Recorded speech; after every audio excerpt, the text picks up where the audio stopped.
Are you tired of constantly living for other people? Are you feeling drained and exhausted from always putting other people's needs before your own?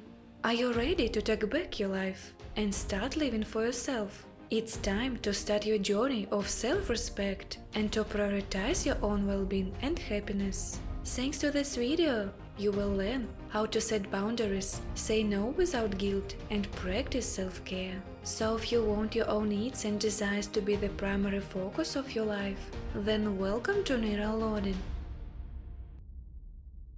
Tip number 1. Recognize your worth. Living for yourself is an important part of personal growth and development. Remind yourself that you are worthy of love and respect, no matter what anyone else says.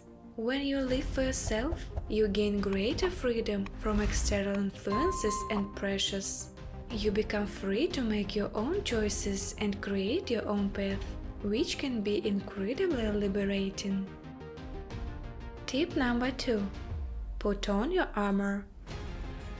It can be difficult to stand up for yourself and say no when you are used to pleasing everyone else. Start setting boundaries and practice saying no. When someone asks for something that doesn't fit within your goals and values, you should respect yourself and don't be afraid to put yourself first.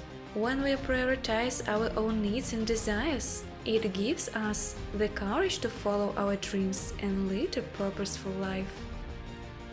Tip number 3. Learn to be independent. We have all been there, living not our lives to please others or to meet the expectations of those around us. It can be easy to get caught up in pleasing people, whether it's our family or friends.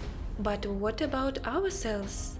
Identify the expectations that are placed on you by other people.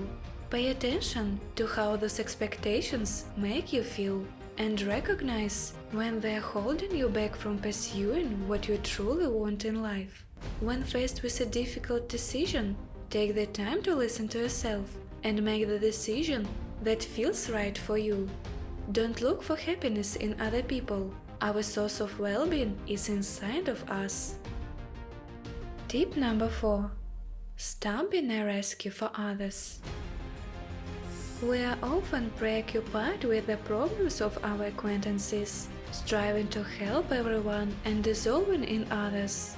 We are so busy trying to satisfy people that we forget to take time for ourselves. Sometimes our overprotection deprives others of the opportunity to be independent, and in the end, all the difficulties again have to be solved by you.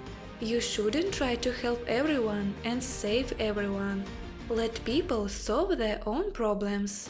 Each person is responsible for their life and is capable of making their own decision.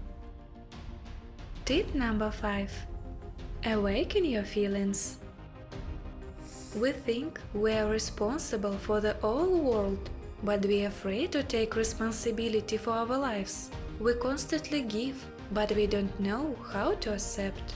Self-love allows us to take care of ourselves. When we respect ourselves, we can start to create a life that feels meaningful and rewarding. We can make decisions without fear of judgment or criticism. When we stop thinking about other people, we can take charge of our own emotions and make positive choices. Find time every day to do something that brings you joy. Whether it's reading a book, taking a walk, or painting, find activities that bring you happiness and make sure to do them regularly. Tip number 6. Prioritize yourself. Take time to think about what matters most to you and how you want to spend your time and energy. Make sure you are taking care of your mental, physical, and emotional health before trying to please others. Making decisions based on what's best for you rather than what people expect can give you a huge boost in self-esteem. Living for yourself also often leads to improved relationships with others. When people see that you are living sincerely and pursuing your goals, they will be more likely to respect and appreciate you. Tip number 7. Follow your dreams. Pursue your passions, no matter how crazy or unrealistic they may seem. Don't let anyone else dictate what you should or shouldn't do with your life. Living for yourself means focusing on your goals and ambitions instead of the expectations of others. You shouldn't feel guilty for making decisions you have every right to make. By learning to devote yourself to your own well-being, you can create a life that seemed unreal to you before. Remember, there is no one-size-fits-all approach to self-esteem, so take the time to figure out what works best for you. When you stop living for others, you can enjoy life of greater personal fulfillment, freedom and satisfaction. Answer yourself the question: is it natural to think about others, or is it neurosis? Are you a selfless person? Thank you for watching.